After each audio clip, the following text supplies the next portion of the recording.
pleasure to introduce our keynote speaker, Dr. Angela Belcher. Dr. Belcher is a material chemist with expertise in the fields of biomaterials, biomolecular materials, organic, inorganic interfaces, and solid-state chemistry. She received her BS in Creative Studies with an emphasis in biology from UC Santa Barbara and continued her education at UCSB and earned a PhD in inorganic chemistry in 1997. Following a year of postdoctoral research in electrical engineering, Dr. Belcher joined the faculty of the University of Texas at Austin, and in 2002 she joined the faculty of MIT. She is currently the W.M. Keck Professor of Energy at MIT.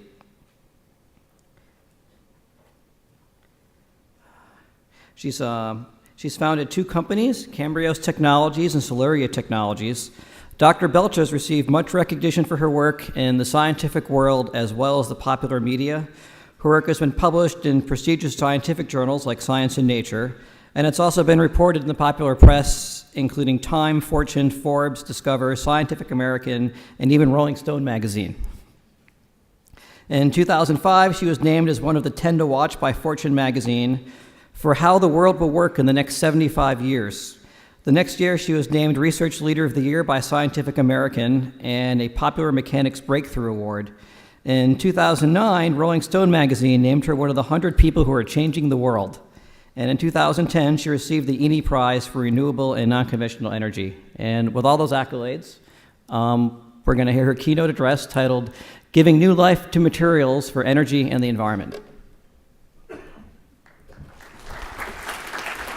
Thank you. Thank you for that really nice introduction, and it's a pleasure to be here today to tell you some about what we were thinking about in my group about the interface between biology and material science.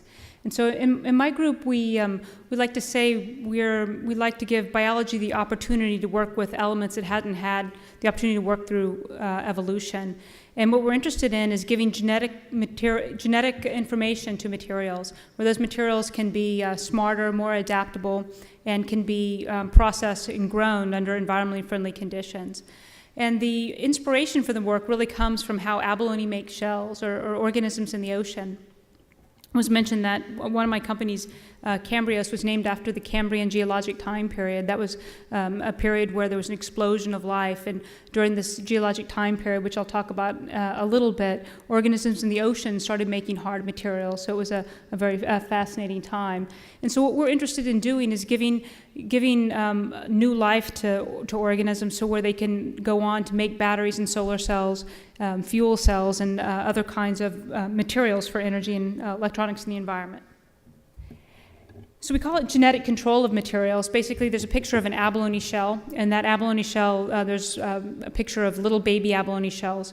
When a male and female abalone get together, they pass on the genetic information that says this is how to build an exquisite structure. Here's the blueprint for it. It does it at room temperature or ocean temperatures, ocean pressures. It doesn't add toxic materials back into the environment, and it doesn't use any toxic materials to process. And so that, to me, is a fascinating paradigm for manufacturing. The picture below that is a diatom, or pictures of diatoms. There's at least 10,000 different species of diatoms, and they're classified based on their structure. Diatoms are made out of silica, and you can see the really exquisite structures. They're nanopores of nanopores. And every time one of these diatoms reproduces, it passes on its genetic information that says, this is how to build this beautiful spaceship-like structure, this beautiful star-like structure, so that through evolution they make very, very similar materials. So when I think about future technologies, I start at the beginning of time. There's Earth over 4 billion years ago. It only took about 1 billion years to have life on Earth. But then after that, I mean, there were fascinating things happening. There were single cellular and multicellular photosynthesis. But it wasn't until about where that red line was, Cambrian geologic time period, 500 million years ago, that organisms started making hard materials. Before that, everything was kind of soft and squishy. But it was during this time period there was increased calcium, increased iron, increased silicon in the environment, and now it was an opportunity. It started to get kind of toxic to the organisms, but now they had these increased ions in their environment, and they learned to build with those environment. They learned to build with those elements, and they built really exquisite structures like shells and diatoms and magnetotactic bacteria, which make small single-domain magnets. And so that's where the inspiration from our work comes, is from this geologic time period. And so we say, well, if an organism can pass on its genetic information to make a shell or a battery, can it pass on that same, a shell or a diatom, can it pass on that same information to make a solar cell or a battery? This is a picture of one of my favorite biomaterials. That's my son when he was younger, standing next to one of his favorite biomaterials, the Triceratops. And anyone who's ever been around small children know they're incredibly complex organisms. And so if you want to think about getting them to do something that they don't want to do, you want to think about simpler organisms. And so we work mostly with bacteria and viruses and yeast. Can we use those as a system to start giving them the genetic information, to start letting them grow new kinds of structures and devices? So let's see, it looks like the movie may not come up here.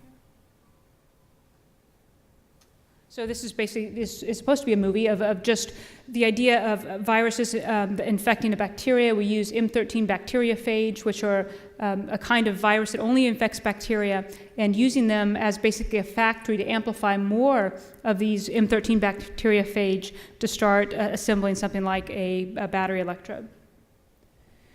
And so in my group, we like to work on things we think are important, and I was asked to give a keynote address at American Chemical Society a couple of years ago about the future of nanoscience. And I started thinking about the areas of nanoscience and the interfaces between bio and nanoscience where we as scientists and engineers can have an impact. And it's hard to think of an area where we can't have an impact by using biology or controlling inorganic materials to help aid in the function of biology. And so in my group, we look at energy, healthcare, and the environment. And like most everyone here that works on nano, we don't work on nano just because it's small. We work on it because we like to be able to control atoms and interfaces, and we like to be able to control optical, electronic, and magnetic properties, and that is tailored by controlling materials on the nanoscale. And so if you do that, if you're able to control nanomaterials, it can have a big impact in a lot of fields. And some of the fields we're looking at are solar, batteries, CO2 sequestration and storage, water purification, therapeutics, and imaging. So these are opportunities. So global challenges, materials, opportunities. And again, if you think of biology as a starting point, as a tool in your toolkit, and you think about length scale, what we're looking at is DNA and antibodies and alpha helix of collagen, a ribosome, globular proteins, and beta pleated sheets, and you can see what their relative size is compared to that 100 nanometer length scale that they're supposed to be sitting on. And so to me as an engineer, it looks like the perfect opportunity if you want to start growing small things and assembling small things to use the already beautiful building blocks that nature has given you through billions of years of evolution. Now we thought, before we started this, we thought about using antibodies, we thought about using DNA, we've even tried to use ribosomes to string together quantum dots in the past, but most of the success of our group has come through using peptides and using proteins. And most of them have come scaffolded on the code of a virus, which I'll talk some about today. But these proteins and peptides we work with are already very, very small. They're already smaller than the smallest nanoparticles we're going to work with and can be used together as a group to start organizing functional materials. So here's some examples of some natural biomaterials. We have the coccolithophore, the unicellular algae made out of calcium carbonate. That's a scanning electron micrograph. The abalone shell next to it, and that's the red abalone shell found off the coast of Santa Barbara. And if you take that and you fracture it and you look at it in a scanning electron microscope, what you'll see is it's made out of these plates, these stacks of coins of calcium carbonate. This is aragonite, the metastable crystal structure of calcium carbonate. And the organism is about 3,000 times tougher and several times stronger than its geological counterpart. And there's two secrets to it. One is that the nanoscale thickness of these tablets, and the second is the organic matrix of protein that actually grows these crystal structures and stacks them on top of each other to form these brick wall-like structures. So the abalone shell is 98% by mass calcium carbonate, 2% by mass protein, made in ocean temperatures, ocean pressures. And it's 3,000 times tougher than its geological counterpart. And we'll talk a little bit why that is. Diatoms below those made out of SaO2. And then the last image is a magnetotactic bacteria, which has small single-domain magnetite, Fe3O4, used for navigation. So all of these are processed in the ocean. They're all use proteins and other biomolecules to grow and assemble these materials with very, very uniform size constraints, thickness. And if you think about the abalone shell too, the abalone shell, you don't have two tablets coming together like this. You have the tablets that are laterally offset and intercalated like a brick wall. That also is controlled by proteins secreted from the abalone. So the second secret is the proteins, because the proteins actually nucleate these materials. They control the crystal growth, the structure, and the morphology, the thickness of the tablets, the luster. They control the inorganic components of this material. It's basically the difference between chalk, where you can easily snap it in your finger, and between a structure like the shell. And so we decided in our work to use proteins to start looking at controlling inorganic materials. And so this next slide is just a picture of a scanning electron micrograph image of a shell going higher and higher magnification. And in the last two shots, what you can see is the inorganic tablets of calcium carbonate with these protein matrix in between it. And that's only 2% of the material, but it gives it this really exquisite structure. So when we started thinking in my group, basically how to expand this to the rest of the periodic table, so instead of growing a shell, which is incredibly interesting to an abalone, but not that interesting to me, how we could start looking at it for electronics, we decided to think about how the abalone shell grows. Now, the abalone shell has a protein that's very rich in the amino acid aspartic acid, so it's very negatively charged, and it's able to grab calcium out of the environment, going calcium carbonate, going, building it up one layer at a time. And so what we decided to do was to look for a general protein that could bind to any inorganic material we wanted. And we decided to do it by using DNA instead of proteins, because ultimately, once we found the right sequence, we wanted to have the right DNA sequence so that we could amplify it millions and millions of times, so that we could be able to make changes in it and make it in much higher amounts. And so what you see here is the periodic table, and I already said that nature and biology and inorganic materials mostly worked with calcium and iron and silicon, some barium and as well. And you think, well, I know the transition metals. I know biology uses these transition metals that are incredibly important in enzymatic reactions and biological reactions, but for the most part, they're as individual ions or small clusters of ions. You don't see them as growing into nanoparticles or larger. And so what we decided to do was to try to find those proteins that could control the different parts of the periodic table. And so we started looking in semiconductor materials, 3,5 semiconductor materials like gallium nitride and gallium arsenide. We looked in 2,6 semiconductor materials, as well as metal oxides. And so we spent the next almost 10 years working our way through this. And so the way that we decided to do this was to use M13 Bacteriophage, which I mentioned before. M13 Bacteriophage, to me as a material scientist, is an object that's 880 nanometers in length and 6 nanometers in diameter. It has single-stranded DNA, and that single-stranded DNA codes for the proteins that make it up. And so by going in, and for this example, gene 3, sorry, my pointer's not very effective, or I'd use it. This gene here, gene 3, going in there and making DNA modifications in this gene that codes for protein 3 on this end of the virus. You make random DNA inserts, and by making random DNA inserts, you can make random peptide inserts in this end of the virus. So if you make a library out of this and you do it 1 billion times, you can have 1 billion of these viruses that are all genetically identical to each other, but they differ on their tips by 1 billion different possibilities. And we do this with short sequences of about 12 amino acids in length.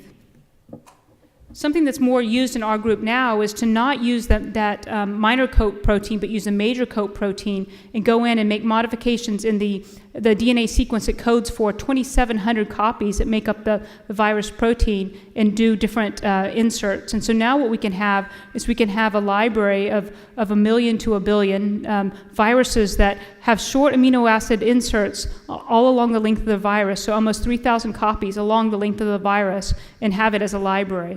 And so because this is an anisotropic object, it's long and skinny, you can think about starting to grow these as nanowires for particular applications. So here's what we did when I first, for those students that were at the lunch, we started talking about how to start a lab. So the first experiment I did in my lab, I spent $300 for a phage display kit, which I thought was a pretty big purchase at the time. We make all our own phage libraries now, but so we are able to buy a library where we had 1 billion different possibilities, but the viruses differed from each other based on their tips. We took that phage library and we forced them to interact with a semiconductor that we were interested in. Now, you take 1 billion possibilities, and just like the abalone is learning how to make a shell, you throw that 1 billion possibilities at a semiconductor in a petri dish at your bench. Most of them aren't going to bind. They're going to bind based on chemical and geometric interactions, but most of them aren't going to bind, and they're going to get washed away. Now, you take some that will bind. Initially, you may have 1,000 that bind, 1,000 out of 1 billion, and you wash those, and you amplify them into their natural bacterial host to make 1 million copies. Now you have a population enriched of some M13 phage that have some affinity for the semiconductor. Now you make them bind again, but you do it under more chemically stringent conditions. And you go through this process like 5 times, looking for the 1 out of 1 billion that's going to be able to grow your battery electrode or your solar cell. And once you do that, you sequence that, and what you find is that you can find one that can be able to grow a material of interest. And we first published this idea, or this concept, the experiments in Nature in 2000, and some of my Nature papers fell off down here, but and my science papers. But we've followed this up with being able to be able to find a DNA sequence that codes for a semiconductor, to be able to find a sequence to be able to grow a nanowire, to find one that be able to assemble into a functional device, to scale it up, to improve device performance in many different kinds of applications.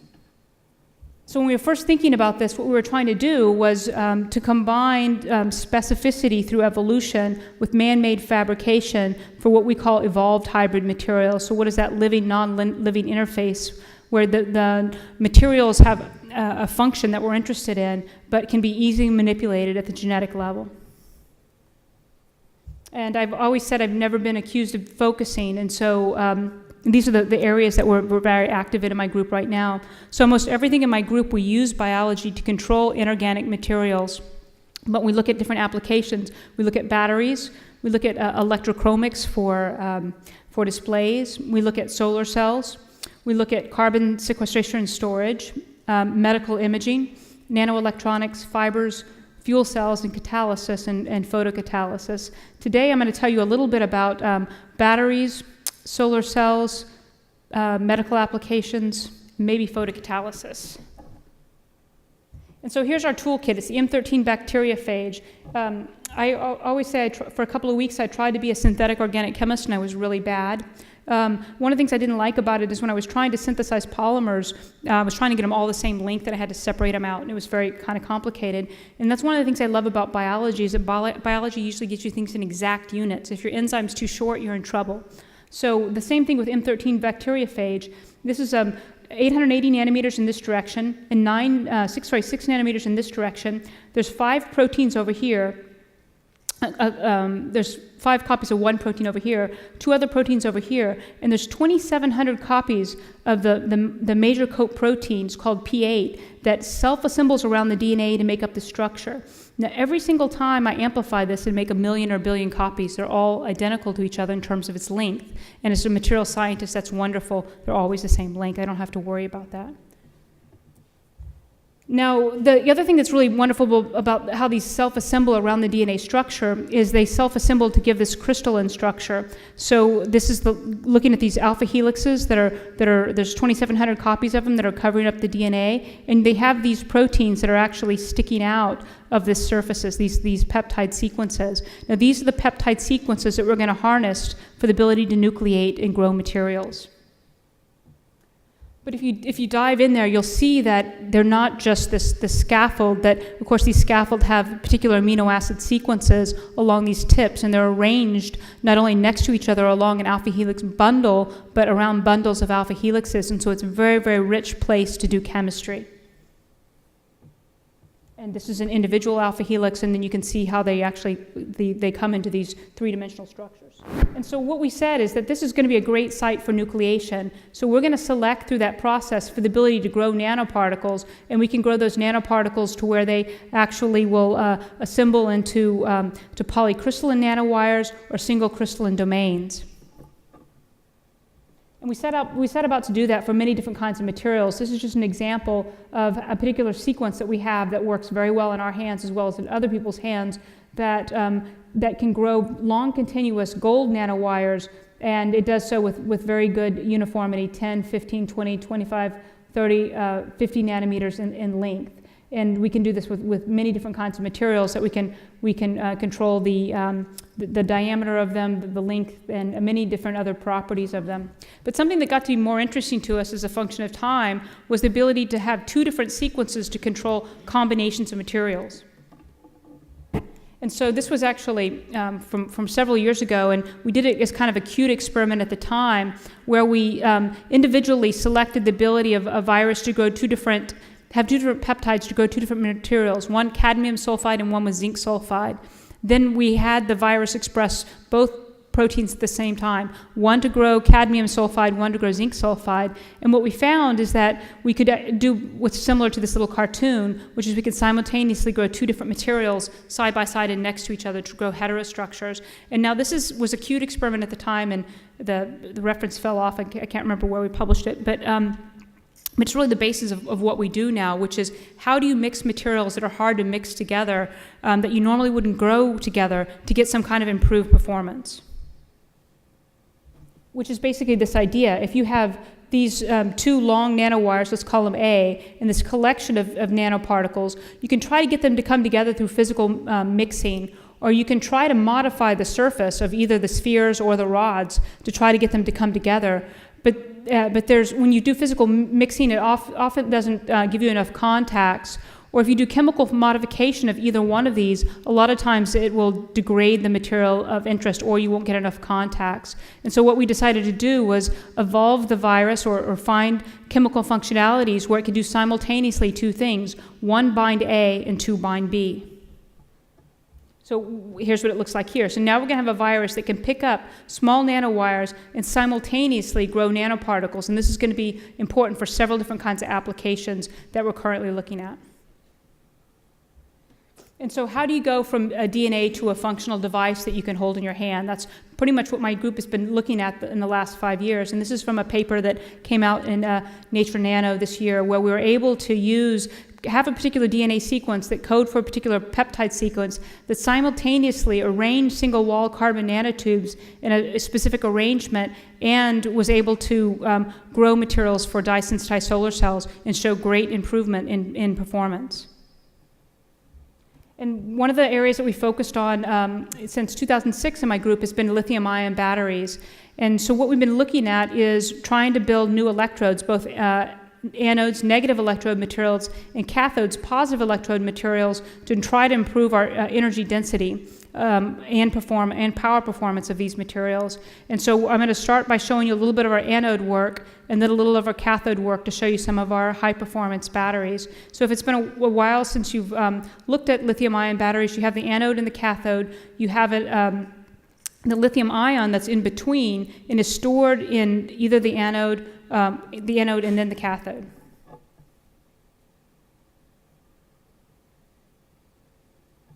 So we started saying, what can biology do for a battery electrode? And so we set out to make new anodes, new cathodes, and new electrolytes. And we thought one of the things we'd be really good at were interfaces, the interface between these materials. We also thought we'd be good at ultra-thin, lightweight materials and 3D batteries, which in my students' preliminary thesis defense on, what is today? On Monday, I started to see the first example of some of the 3D batteries that he's going to finish before he graduates.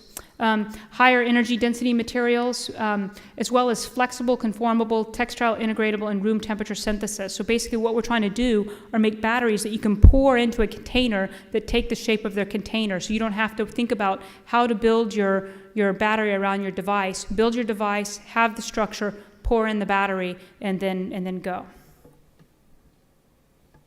And so we thought, as usual, the answer to this problem was a virus. And so we used our bacteriophage. And the first thing that we're going to do is engineer it to grow cobalt oxide through selection. We're going to use the idea of self-assembly, because these are anisotropic structures. They're monodispersed. They're all the same length. They actually self-assemble. Then we're going to use protein engineering and go back and try to make them better and better and better to get high-performance batteries, and then self-assemble them into a functioning device. And so this is our first generation. I always say this is the first generation battery my students showed me, because they probably do a lot of experiments they never show me. But so they got the right virus sequence, they grew it up in a flask, and then they gave it cobalt, a reducing agent, and then they were able to make cobalt oxide nanowires out of this. And over here is a picture of an individual virus that has very, very small nanoparticles of iron oxide, all grown at room temperature. And so now they're going to take those and put them onto a little piece of copper with a separator with lithium ions on it, and they're going to use lithium metal just to be able to test it as a counter electrode, and they're going to test these materials as a battery electrode. So in case you are not used to looking at battery data, I'm going to go through this a little bit with you over here. So this is a rechargeable battery. You're going to charge, discharge, charge, discharge. So this is cycle from 0 to 18. And over here is specific capacity. So this is, as you go up in this direction, you're going to be able to store more lithium. So this is how much lithium you're going to store. And so here's the theoretical capacity, this blue line for our battery. Here's commercially available batteries right here, which are carbon-based batteries. And you can see from this initial data, we were able to hit theoretical capacity, so we're very, very excited, and we get less excited, less excited, less excited as you cycle through it. But at least we're able to come up with a decent capacity to start with. And so my brilliant student, Keynote, who worked on this, who's now faculty at Seoul National, he had an idea how to engineer it to make it better. But this is actually over here showing capacity again, and the solid lines are our virus-based nanowires, and the open lines are what happens when you try to make these without a virus, just precipitate the cobalt oxide out. And so you can see the virus is actually having a big impact on the quality of the materials. And so my brilliant student, Keynote, went in and said, okay, let's give this virus a second gene. It already has a gene to grow cobalt oxide. Let's give it a gene to grow gold simultaneously. And you say, why would you want to do this? One of the issues with these electrode materials for energy storage, especially as you get to higher voltage materials and higher power performance materials, is they have to be good ionic conductors. They have to be able to take the lithium in and release it and store it in the other side. But they have to be good electrical conductors as well, because they have to be able to get the electrons in and out. So his idea was to give it one gene to be a good electrical conductor and one gene to be a good ionic conductor, and to see what happened. And so he went about and did that. And so this is this TE image. The first one is a virus that has two genes, one to grow gold and one to grow cobalt oxide. He gives it gold and grows little gold, beautiful gold nanoparticles, but hopefully you can see all the spaces between those gold nanoparticles. That's where it's not expressing the protein to grow gold, it's expressing the protein to grow cobalt oxide. Now he gives it cobalt oxide, and you can see it zips it up and forms this complete structure that has gold and cobalt oxide together. And now he tests that material as a battery electrode. And you can see here, this is capacity, and this is our first generation battery, and this is our second generation battery. So it's much higher capacity, and it's more stable to cycling. And it actually has a faster reaction rate. So we were pretty excited about that. But we wanted to actually be able to self-assemble itself. So we started working with Professor Paula Hammond at MIT on layer-by-layer assembling of polyelectrolytes. And basically what her lab does, well, they do a lot of things, but one of the things her lab does is they take a substrate and they put it in different solutions, polycationic, polyanionic, and build up these beautiful little nano layers. Now we engineered our viruses to like her polymers and to self-assemble on the surface. So now what we can do is we can take a substrate, dip it in the polymer, dip it in the virus, dip it in the battery precursor material, and we can pull out a transparent battery like this. It's transparent, it's like saran wrap, but it works as a battery electrode. And this is what the viruses look like on that battery electrode. My students used to give these to me all the time, and I used to lose them, so they actually stopped giving them to me quite a while ago. They're transparent. And we went on to see if we could use this to actually stamp microbatteries. And so with this idea, what we did was, because this is all solution-based process, we can make little rubber stamps, and then we could get our viruses to stick to the top of the polymer electrolyte, self-assemble, grow a battery electrode, and then you can invert it and stamp it onto a surface, so you could stamp thousands of microbattery electrodes where you'd want them to be. So I was really excited about this, and I went to my program officer and I showed him, look, we made virus batteries. They're very, very good. You can stamp them, you can mold them, all this kind of thing. And then what was told back to me is, you only built half a battery. Where's the other half of the battery? And so, because I can't do this myself, I went back to my students and I said, well, where's the other half of the battery? And so they went, ends up it's a lot harder to make a positive electrode material than is a negative electrode material. It's a higher voltage material. So they worked incredibly hard to try to make a cathode, a positive electrode material. And there's a lot of reasons to make positive electrode materials. You have to make them to be safe and non-explosive. You want to have a high energy density. You want to be non-toxic materials and a low starting cost. And again, this chart for some reason fell off the page, but lithium cobalt oxide is one that is currently used in most of your electronics you're walking around right now. Lithium iron phosphate is a new battery material, very popular. And we started looking at amorphous iron phosphate made at low temperature, and then higher voltage materials as well. And what we did was we were able to get the virus to nucleate these materials, and then we were able to test them as a battery electrode. And so what we found what the virus could do is two things. One, it was very good at growing these iron phosphate materials, and so this is our voltage here. It's about a 3-volt battery, and this is lithium incorporation in this direction. And before we started working on this battery, it was about a 75 milliamp hour per gram material. And then we started working on it with one gene, and we got it out to be a 120 milliamp hour material. And by giving it a second gene to grow silver, we were able to eventually improve it even more. And then eventually we took it out to 172 milliamp hour gram material, all by controlling the DNA sequences that code for the protein sequences. And so it eventually took it out to a kind of a record material that was a high performance material that went to the White House. And so how did we get it past the 120 milliamp hours per gram? We started thinking about that idea of being a good electrical conductor and a good ionic conductor at the same time. It's a very tough problem. It goes back to the problem of nano mixing. And so my students looked at whether you could put either multi-walled carbon nanotubes or single-walled carbon nanotubes in there. But when we did, they didn't get a lot of good contact with each other, and people had tried that in the past, and there was never a good affinity between these materials. So we decided to engineer the virus to do it for us. And there's two of my students, both who have graduated, Hyung Jung and Young Jung.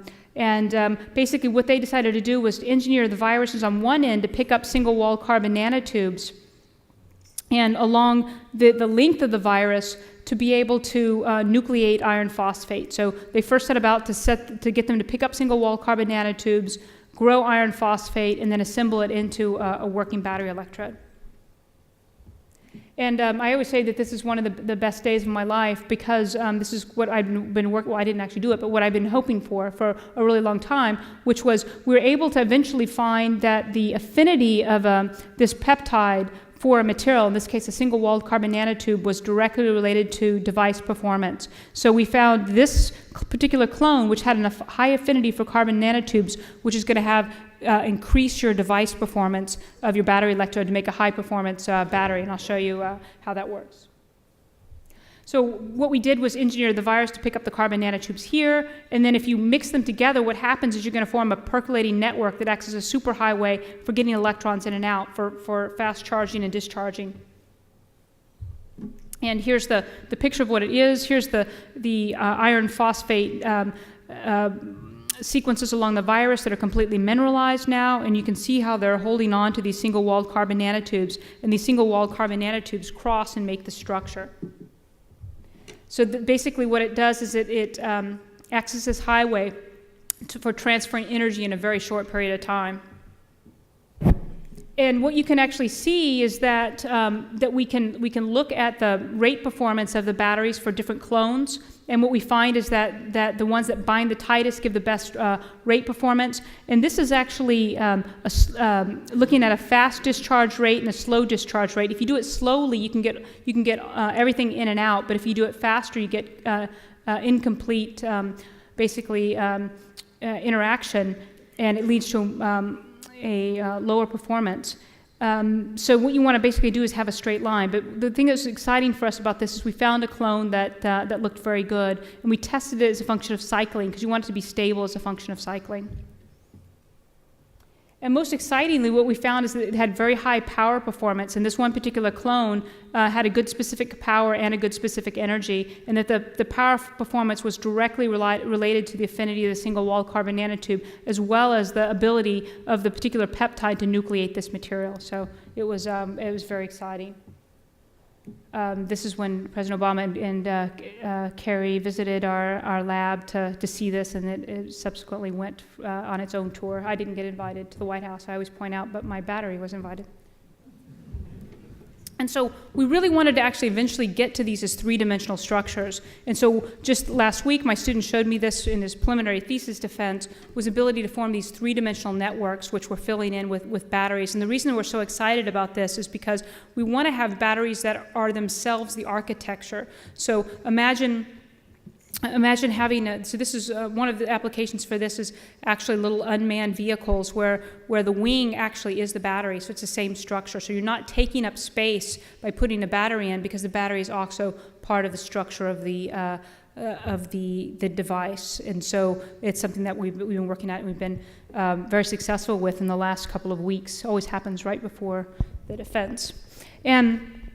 But we started thinking about, well, we were able to bind these single-walled carbon nanotubes on the length. What about, on the tip of the virus? What about all the way along the length of the virus? What if you could actually load this up with single-walled carbon nanotubes, which had really good electronic properties and optical properties? Wouldn't that be useful? And so many people probably know that single-walled carbon nanotubes are basically rolled up graphene. They have a very uniform diameter, and the chirality in the diameter determine its optical electronic properties. And so usually when we start with these are a mixture of semiconducting and conducting carbon nanotubes. And depending on what the application is, you either usually want all semiconducting or all electronic carbon nanotubes. So basically, the thing that's nice about these is they're only a nanometer across. The viruses can use those little proteins to pick them up and place them where you want them to go. And so the first thing we did was set about finding viruses that could act as a surfactant to be able to hold those single-walled carbon nanotubes without having another surfactant present. And so basically, I love this picture. This is kind of boring, but it's a little dialysis apparatus that shows these, you see these black spots that have precipitated out. That's the virus clone that actually is not acting as a very good surfactant, because the single-walled carbon nanotubes are very hydrophobic and they're clumping together and precipitating out. But once you find the right sequence, it'll keep them, even in a higher concentration in solution, from precipitating out. And now you can use those to start to build your devices. The key in this case was the amino acid histidine, because the amino acid histidine pKa is around 6, and we can actually use it as a switch to have our carbon nanotubes solubilize at different pHs, and at those pHs we can grow different things on top of them. And so that's why there's this exclamation point, because we're able to use this over a variety of pHs to grow different kinds of materials. And so what we did was found a sequence. This is a picture of a virus that's holding a single-walled carbon nanotube along its length, and then we're looking at the optical properties showing that we actually get, in this case for optical materials, a pretty good quantum yield for the single-walled carbon nanotubes that aren't surrounded by surfactant, but are instead held by a virus in place. Yeah, 5 minutes. Oh, okay. And we can find the sequence so that each virus actually is holding 8 to 10 single-walled carbon nanotubes, and the carbon nanotubes are held in place by about 300 peptides. This is a TEM image of a virus holding single-walled carbon nanotubes. You can see the actually stripes go along in this direction. And so we set about to see if we could use these for making solar cells. And so we thought that if you could put the single-walled carbon nanotubes into solar cells, we'd be able to affect the electron collection efficiency, therefore affecting the overall performance of your solar cell. So we use dye-sensitized solar cells. These are solar cells that have a dye in them. You shine light on it, excite it, the electron goes up and into the titanium, and then the titanium works its way through this network into a transparent conductor. And our idea was that if we could give the titania a conducting network to follow, that we'd actually be able to increase the efficiency of the solar cell by decreasing the back reaction. And so what we did was we had our viruses pick up our carbon nanotube, we gave them a second sequence to grow TiO2, and now we took a small amount of this virus TiO2 carbon nanotube complex, about 0.1% or 0.2% by mass, and mixed it into a regular dye-sensitized solar cells. And what you can see is that we're getting efficiencies of about 8% without adding our solar cell, without adding our single-walled carbon nanotubes. They go up to above 10% when you do. And if you look at adding single-walled carbon nanotubes directly without the viruses, your efficiency always goes down. We can talk about that in questions if you're interested. So we get 24% efficiency pretty easily by adding a particular virus sequence. We also showed that if you add metallic single-walled carbon nanotubes instead of semiconducting, that your efficiency goes down, which is not surprising. It shorts it out. So we've been looking at this for imaging cancer, and we've been using the single-walled carbon nanotubes to be bound to the viruses that also have a particular peptide that's targeted towards the cancer cell. The reason that we've been doing this is because of the carbon nanotubes, single-walled carbon nanotubes, you can look at in second window IR, which is transparent to blood and tissue. They should have depth of penetration that's up to about 10 centimeters. We've been able to target them to cancer cells. These are prostate cancer cells in a petri dish and show that you can target them to a particular cancer cell and follow them fluorescently at above 1,000 nanometers wavelength. And that you can look at them in phantoms, and we've looked in phantoms to 3.5 centimeters in depth in materials that have the optical transparency of breast tissue. And we've done initial studies in mice where we're looking at tumors in mice, and we're able to identify them in tumors that are just under the skin. And just in the last couple of weeks, we've been able to find some small, deeply buried tumors up to 1 centimeter in depth in a mouse. So I'm out of time, so I will tell you the synthetic photosynthesis story another time. I apologize a little bit about the microphone here. I'd be happy to take any questions, and I appreciate your attention.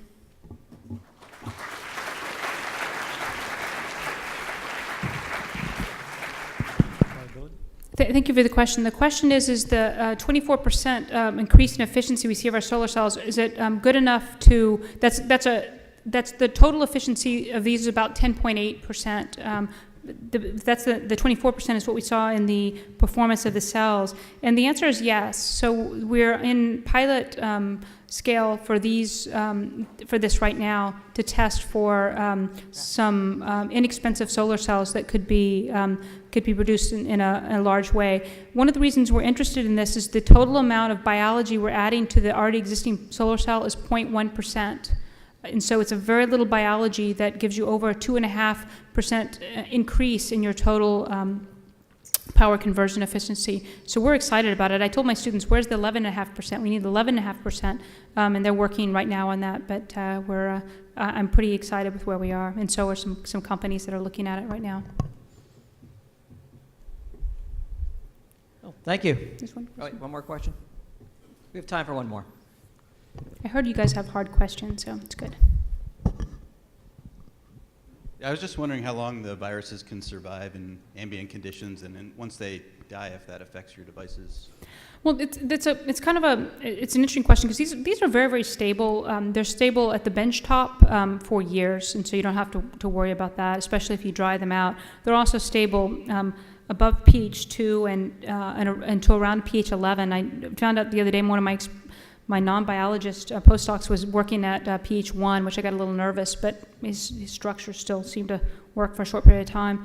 So one of the things is many, in almost all these applications I showed you today, where we have either a solar cell or a battery, the virus is still inside. It's a very small amount of it, but you can actually burn them out if you wanted to once they're in there, and you still have the same aspect ratio and crystal structure that you had before. We actually published that in Science, I think in 2004, the idea of removing the virus and being left with the inorganic template.